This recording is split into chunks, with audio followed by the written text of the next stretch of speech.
রামগঞ্জে 10 KG গাঁজাসহ গ্রেপ্তার এক।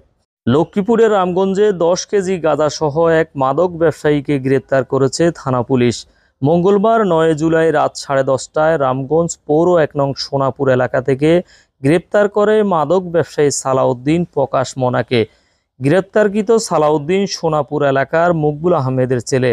রামগঞ্জ থানার ওসি মোহাম্মদ সোলাইমানের দিক নির্দেশনায় গোপন সংবাদের ভিত্তিতে এসআই মোহাম্মদ হেলাল, এএসআই মোহাম্মদ আনোয়ার ইসলাম সঙ্গীয় ফোর্সসহ অভিযান পরিচালনা করে।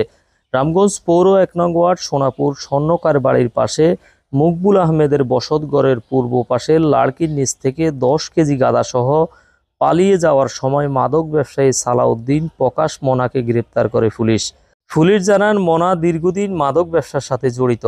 সে বিক্রির উদ্দেশ্যে এগুলো নিজের হেফাজতে রেখেছে।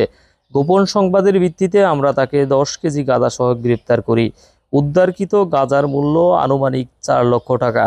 রামগঞ্জ থানার ভারপ্রাপ্ত ওসি মোহাম্মদ সোলাইমান বলেন, গাঁজাসহ আটক মোনার বিরুদ্ধে পুলিশ বাদী হয়ে মামলা করেছে।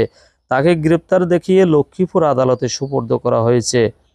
শাহ আলম, দৈনিক নবযুগের কণ্ঠ, রামগঞ্জ।